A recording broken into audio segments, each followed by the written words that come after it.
વાલાએ ડિમોલિશનના CCTV share કર્યા। કોંગ્રેસ નેતાએ share કરેલા સીસીટીવીમાં સુરત મહાનગરપાલિકાનો સ્ટાફ દેખાયો। સુરત મહાનગરપાલિકાનો સ્ટાફ ડિમોલિશન કરવા માટે આવ્યો હોવાનો પર્દાફાશ થયો છે।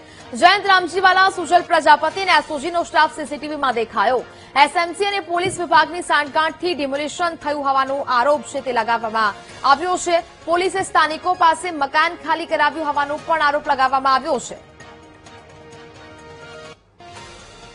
તો જે પ્રકારે હવે એસએમસીનો સ્ટાફ અહીંયા ઉપસ્થિત હતો તેવા સીસીટીવી હવે લાવવામાં આવ્યા છે અને તેના આધારે હવે આક્ષેપો પણ કરવામાં આવ્યા છે। સુરતમાં નાસિરનગરમાં જે ભૂતિયા ડિમોલિશનની તપાસ વચ્ચે હવે આ સમગ્ર બાબત છે તે સામે આવી રહી છે। સ્થાનિકો પાસે જે મકાન ખાલી કરાવ્યા હોવાનું જે આક્ષેપો છે અને જેમાં તંત્ર અજાણ હોવાની વાત જે સામે આવી હતી ને ત્યારબાદ આ સીસીટીવી ફૂટેજ સામે આવ્યા જેમાં એએમસીના જુઠ્ઠાણાનો પર્દાફાશ થયો છે। કોંગ્રેસ નેતાએ આ સમગ્ર મામલે હવે સીસીટીવી જાહેર કર્યા છે। સુરતના નાસિરનગરમાં ડિમોલિશનમાં મહાનગરપાલિકાનો જુઠ્ઠાણાનો પર્દાફાશ થયો। કોંગ્રેસ નેતા અસલમ સાયકલવાલાએ ડિમોલિશનના સીસીટીવી શેર કર્યા છે। કોંગ્રેસ નેતાએ શેર કરેલા સીસીટીવીમાં સુરત મહાનગરપાલિકાનો સ્ટાફ ત્યાં ઉપસ્થિત હતો।